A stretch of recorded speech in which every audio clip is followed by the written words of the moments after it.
mo sa TV5 Media Center Reliance. Kasama ang buong puwersa ng News 5. Ito ang Frontline Pilipinas. Empleyado ng Kamara, binaril sa gitna ng birthday party ng kanyang anak. Konduktor na nanguryente ng pasaherong may kapansanan, pinakakasuhan ng DOTR. Heto pa ang isa, taxi driver na nananaga ng pasaherong sumakay sa airport, nalagot din kay Transportation Secretary Vince Dizon. Pang-aabuso na yan. Hindi ka na makakapagmaneho ng taxi. Pasensya ka na. Pero iginuho mo yung kababayan natin. Pasukan na! Pangulong Marcos at Deputy Secretary Angara nag-ikot sa unang araw ng balik eskwela. Ilang paaralan, shifting ang klase sa sobrang dami ng estudyante. News 5 Exclusive. Pangulong Bongbong Marcos naka-one-on-one ni Cheryl Cosim. Babala niya sa mga opisyal na tutulog-tulog sa pansitan. Kung di mo kami tutulungan, basta malis ka na lang dito. Ito na nga, Media Quest star Annabelle McDonnell kinoronahan sa Binibining Pilipinas 2025.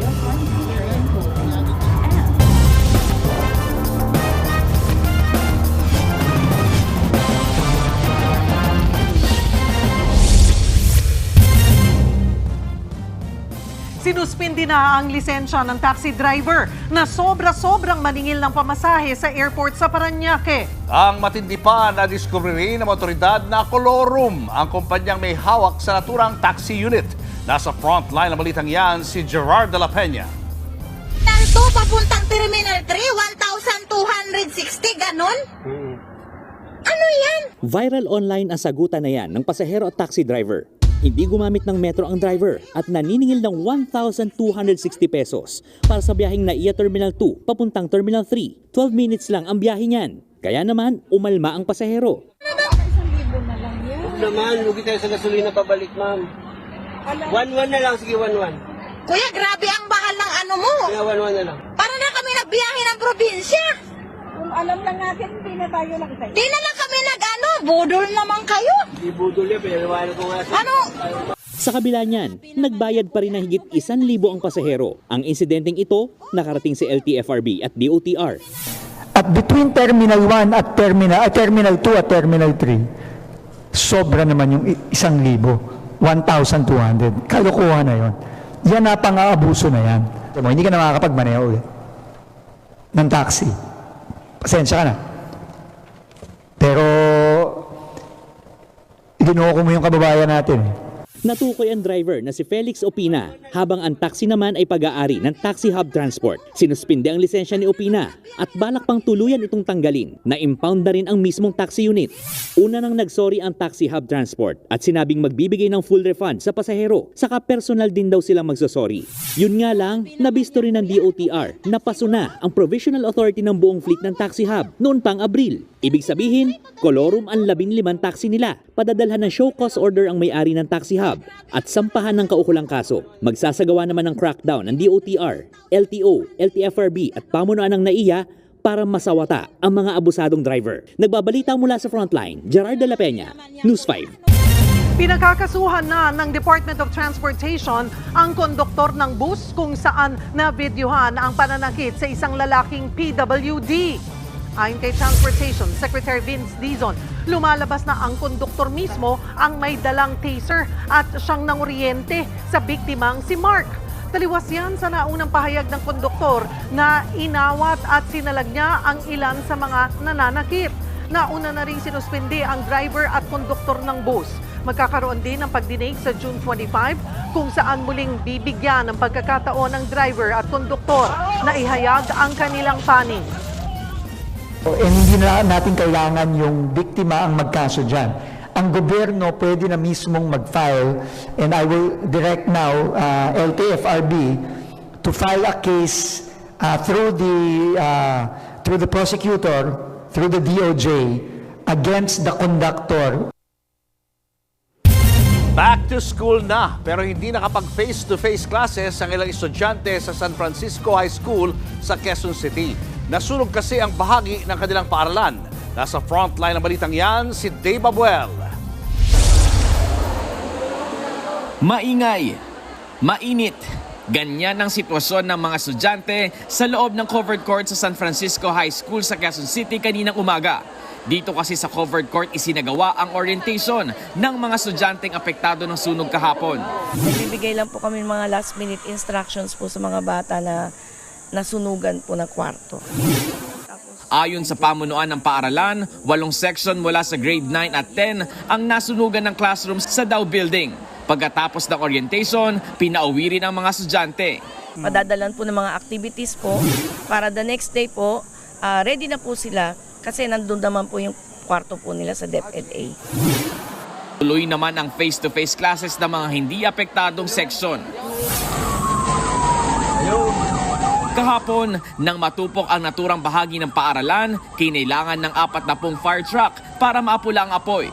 Nakikipagtulungan na ang Department of Education at ang lokal na pamahalaan para sa mga pangangailangan ng paaralan. Ipinagbabawal din ang pagpasok sa natupok na gusali habang inaalam ang sanhi ng apoy. Nagbabalita mula sa Frontline, Dave Abuel, News 5. Susunod, motoristang 309 times na kulang dumaraan sa EDSA busway kahit bawal, lagot sa MMDA. 7 taong gulang na batang lalaki patay ng ma-hit and run. At silipin ang mga tumitinding labanan sa incognito, mga karakter na nalagay sa alanganin. Abangan ang lahat ng yan sa pagbabalik ng Frontline Pilipinas.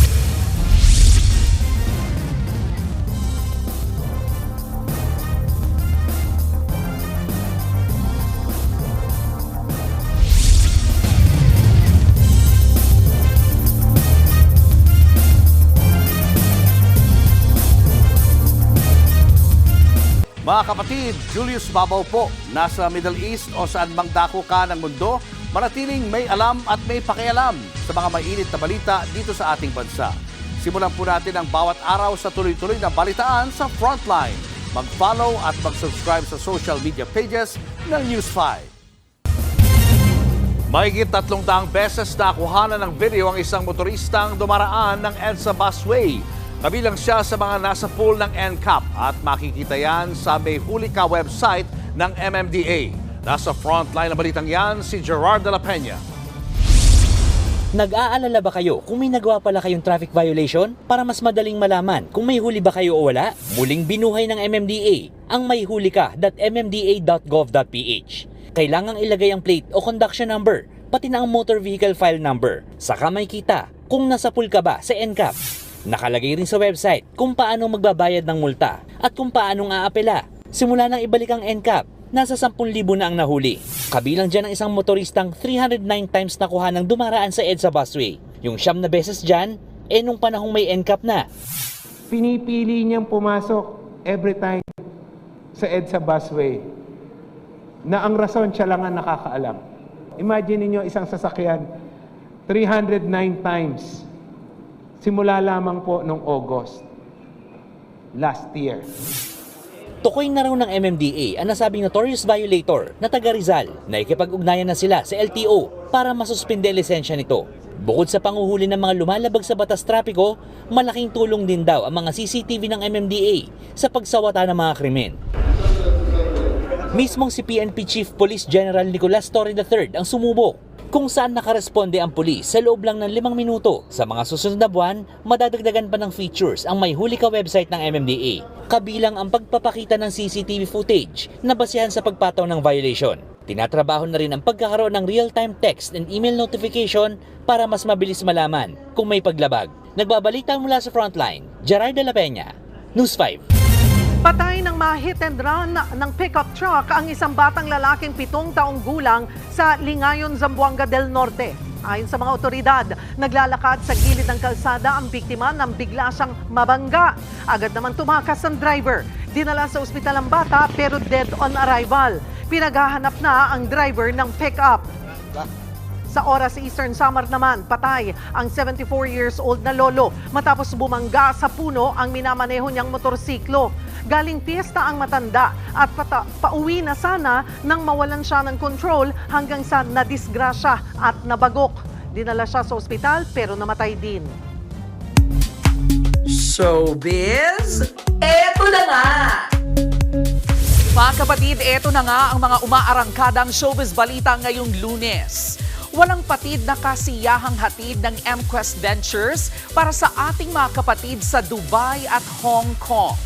Sa Dubai World Trade Center, nakipagkamustahan sina Enrique Hill at MQAA artist Carmela Lorzano. Ang mga performance sina Enrique at Carmela nakabawas kahit papaano sa pagka-homesick ng ating mga kababayan doon. Sa Hong Kong naman, isang concert ang naging major bonding ng ating mga kapatid. With performances ng ilang kapatid stars gaya ni na Randy Santiago, Kay Brosas, Alan Kay at marami pang iba. Hosted yan by Dylan Menor, Anna Ramsey at DJ Chacha.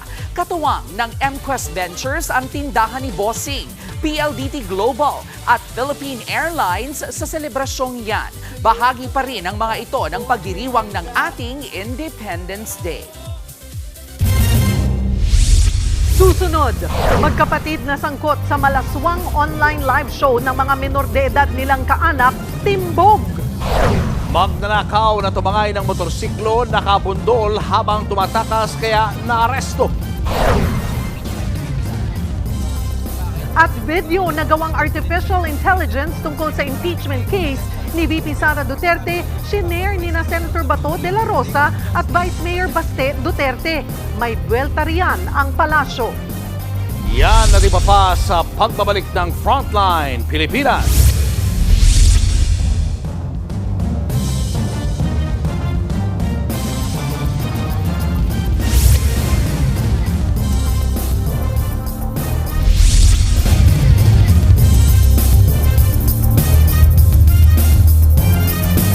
Mga kapatid, Julius Babaw po. Nasa Middle East o sa amang dako ka ng mundo, manatiling may alam at may pakialam sa mga mainit na balita dito sa ating bansa. Simulan po natin ang bawat araw sa tuloy-tuloy na balitaan sa Frontline. Mag-follow at mag-subscribe sa social media pages ng News 5.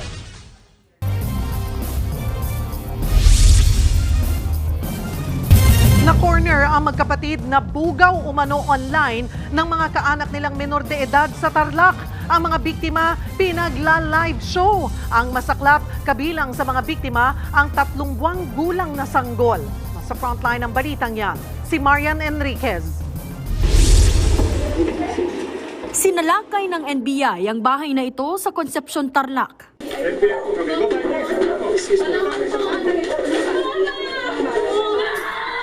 Target nilang arestuhin ang 2 babaeng magkapatid na nasa likod ng malaswang live show ng mga menor de edad online. Ang isa sa mga suspect, hinimatay pa.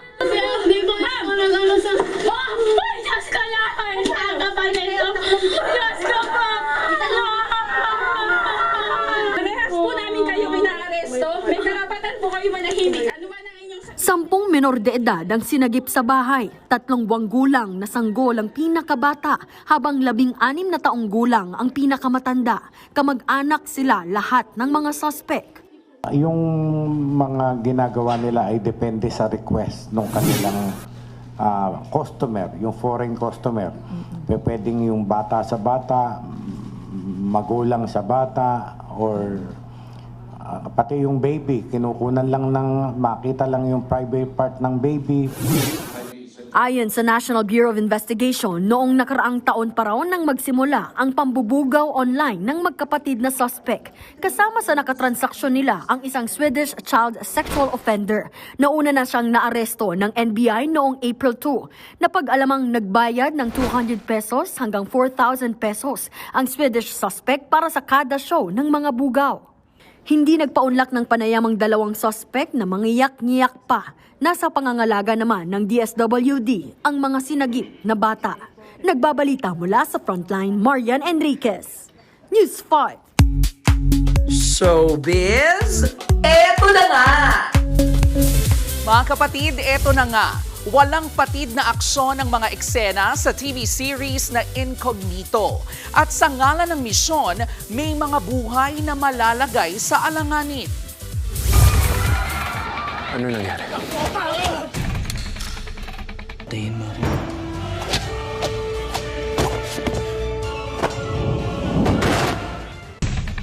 Si Andres, played by Daniel Padilla, mapipilitang mamili sa pagitan ng kanyang kapatid at sa misyong sinumpaan niya sa mga kasama. Habang ang ibang miyembro ng grupo paiikuti ng isang banta. At sa gitna ng pagkakasanga-sanga ng kanilang misyon, si JB, played by Richard Gutierrez, malalagay sa matinding peligro. Yan ang mga matitinding aabangan mamaya sa Todo Max Primetime sa 5. Susunod, isang empleyado ng Kamara patay matapos barilin sa kasagsagan ng birthday party ng kanyang anak. Sa aking exclusive interview kay Pangulong Bongbong Marcos, binalaan niya ang mga opisyal na hindi ginagawa ang trabaho. At balikan ng winning answer ni kapatid Queen Annabel McDonald na kinoronahang Binibining Pilipinas Globe. Tutok lang mga kapatid, magbabalik pa ang Frontline Pilipinas.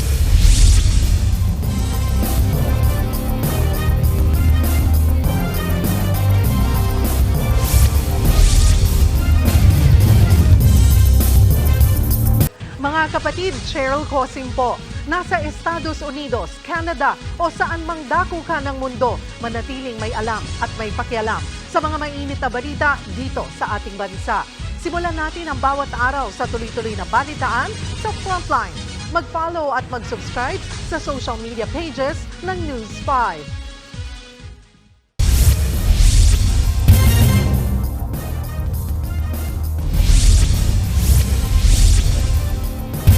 Lumobo ng hanggang 4 na milyong piso ang utang ng isang na biktima na mapang-abusong online lending app. Bukod sa hindi naman binigay ang pinangakong halaga, katakot-takot na pangaharas ang dinanas ng biktima. Nasa frontline na balitang yan, si Camille Samonte. 2 taon nang pasan ni Catherine, hindi niya tunay na pangalan ang bigat ng utang niya sa online lending app na umabot na sa 4 na milyong piso. Taong 2023 nang mangutang si Catherine, nagsimula yan sa 50,000 pesos na alok na pautang. 5% ang interes at dapat mabayaran sa loob ng 128 days. Ang problema, imbis sa 50,000 pesos, 32,000 pesos na lang ang ibinigay sa kanya. Inawas agad-agad ang interes na 18,000. Taliwas din sa itinakdang deadline. Siningil na kagad si Catherine pagkalipas ng 1 linggo. Dahil hindi nakabayad, pinahiya raw siya sa social media at binantaan ng kanyang pamilya. Ipinasa raw si Catherine sa iba pang online lending apps para mangutang ulit at makabayad sa una niyang inutangan. Hanggang sa umabot sa 9 na magkakaibang lending apps ang nautangan niya. Lumobo nga sa 4 na milyong piso dahil sa patong-patong na interes. Tinrap nila ako ng 1 taon. Kinuha nila lahat, inubos nila lahat sa akin. Ubus na ubus ako sa kanila. Lahat ng kita ko, lahat ng sweldo, lahat sa kanila na napupunta. Nagkabenta-benta ako ng mga alahas ko, lahat ng investment ko nabenta ko dahil sa kanila. Hindi nag-iisa si Catherine sa ganyan. May higit 6,000 biktima ng nagpasoklolo sa Presidential Anti-Organized Crime Commission o PAOK. Nakakaalarma yan, lalo't may ilang nagpakamatay dahil sa utang at kahihiyan. Bumuo na ang PAOK ng one-stop shop kasama ng PNP at Securities and Exchange Commission. Diyan pwedeng maghain ng reklamo ang mga biktima ng lending app. Inaalam na ng PAOK kung iisa lang ang may-ari ng mga abusadong lending apps at kung konektado sila sa mga dating Pogo. Yun ang ayaw nating mangyari sa mga darating na panahon, na bigla na lang silang mawawala tapos yung kanilang pananagutan mawawala na rin. So dapat managot talaga sila. So that's why inaalam natin kung sino talaga yung pinaka source o yung pinanggagalingan itong mga online lending apps. Paalala naman ng SEC, hindi lahat ng online lending apps ay rehistrado. Babawiin ang license to operate ng mga rehistradong mapapatunayang nananamantala. Papatawan din sila ng administrative sanctions. Babalita mula sa Frontline, Camille Samonte, News 5. Nauwi sa trahedya ang birthday party ng isang bata sa Quezon City. Malapitang binaril at napatay ng riding in tandem ang kanyang ama na isang empleyado ng Kamara. Nasa frontline ng balitang yan, si Gio Robles. Sa harap ng makukulay na dekorasyon para sa birthday party, tumambat ang bakas ng dugo. Binaril sa lugar na yan si Mauricio Pulhin, Chief of Technical Staff ng House Committee on Ways and Means. Dead on the spot ang biktima. Actually, isa lang talaga ang tama, true and true siya kasi ang point of entry ay dito sa likod, dito. And lumabas po sa kanyang left eye ang exit. So isang bala lang ang na-recover. Base sa investigasyon, abala noon ang biktima sa paghahanda para sa ikapitong kaarawan ng anak niyang babae nang dumating ang riding in tandem sa subdivision. Pumunta sila sa clubhouse at malapitang binaril sa ulo ang biktima.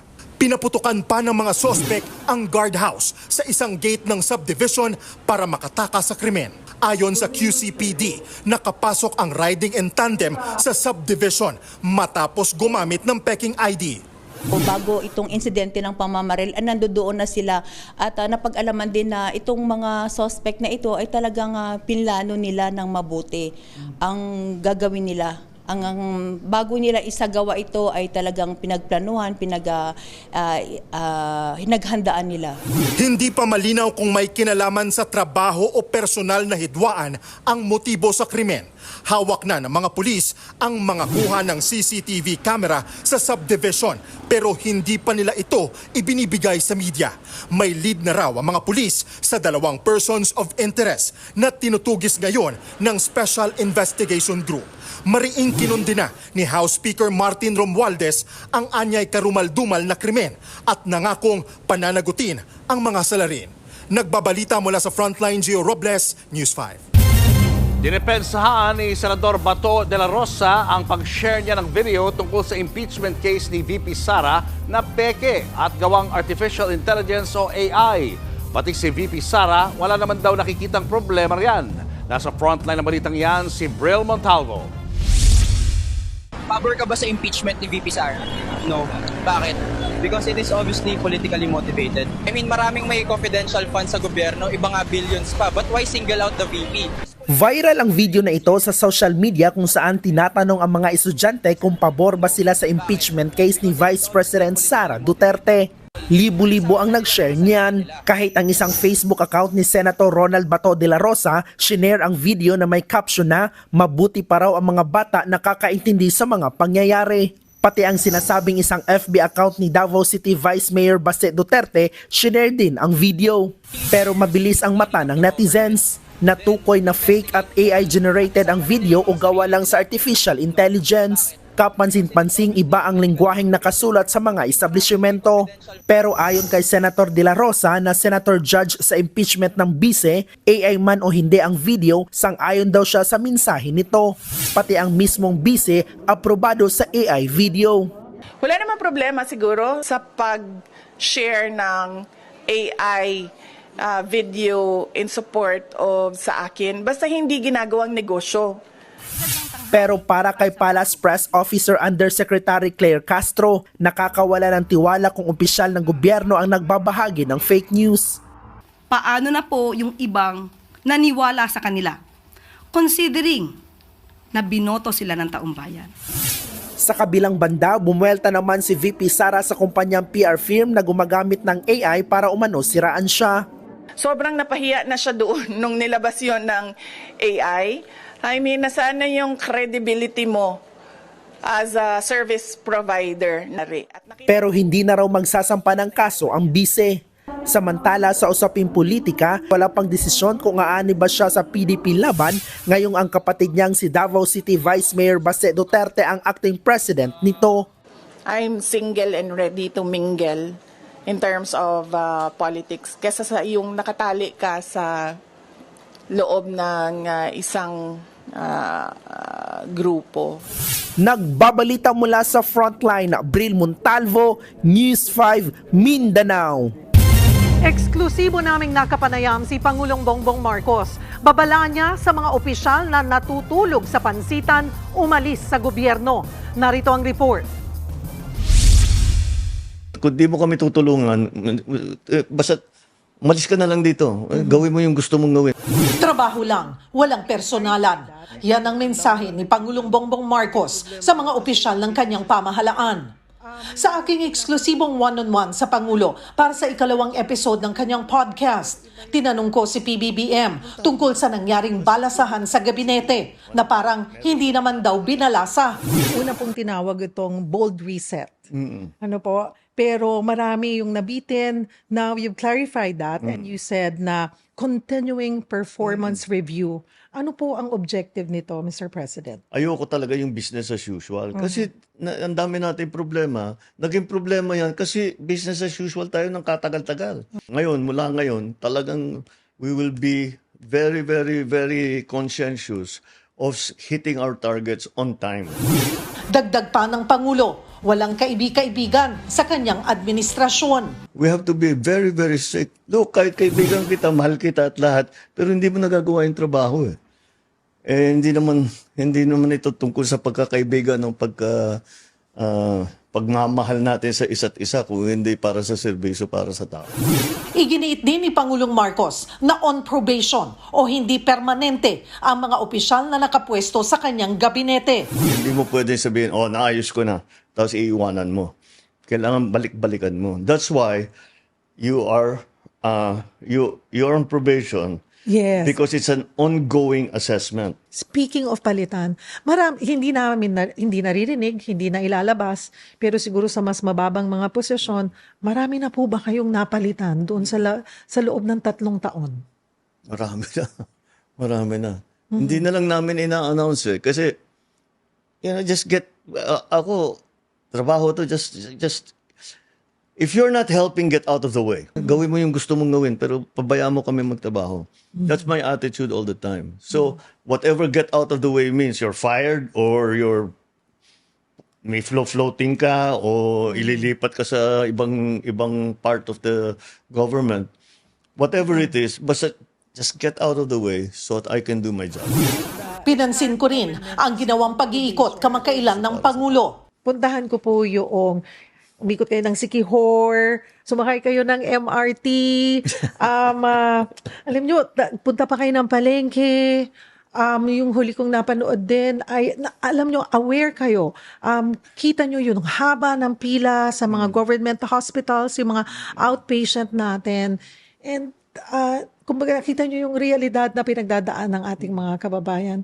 Ito po ba ay part of your governance talaga, na talagang, teka, bababa ako, tingnan ko nga, talagang gusto ko, mas madaling mapatakbo ang bansa kung talagang nandoon ako, lalapit ako, bababa ako sa mga tao para maramdaman. At any level of government, it's very different to receive, makatanggap ka ng report na sasabihin, natapos namin yung project, ganito yung ginastos namin, may picture na maganda.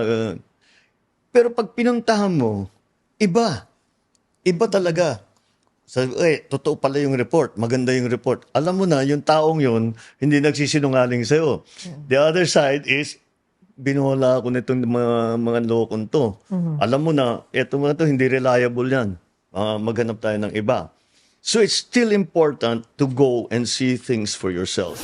Abangan ang iba pang bahagi ng aking exclusive one-on-one kay Pangulong Bongbong Marcos sa mga susunod na araw. Pag hindi mo, Showbiz, eto na nga! Pumanaw na ang veteran actor na si Victor Cocoy Laurel sa edad na 72. Inanunsyo yan ng kanyang pamilya sa social media. Hindi po idinetalye ang sanhi ng pagpanaw ni Laurel. Siya ang anak ni dating Vice President Salvador Laurel at ni singer-actress Celia Diaz Laurel. Ilan sa pinagbidahang pelikula ni Laurel ang Lollipops and Roses at Impossible Dream.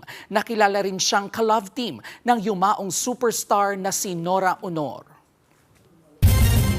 Eto pa, kinoronahan na ang mga bagong reyna ng Binibining Pilipinas.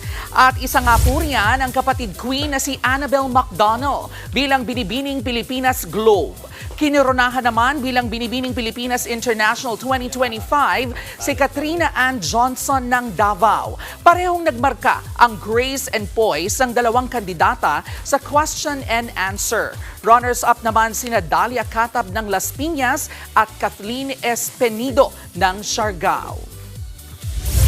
At yan nga po ang ating mga showbiz update ngayong Lunes. See you tomorrow mga kapatid. Ako po si Jervy Wrightson.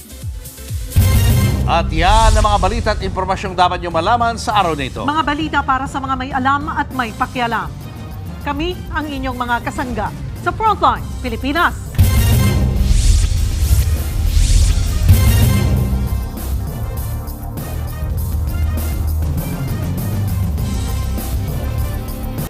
Mga kapatid, Cheryl Cosim po. Nasa Estados Unidos, Canada o saan man dako ka ng mundo, manatiling may alam at may pakialam sa mga maiinit na balita dito sa ating bansa. Simulan natin ang bawat araw sa tuloy-tuloy na balitaan sa Frontline. Mag-follow at mag-subscribe sa social media pages ng News 5.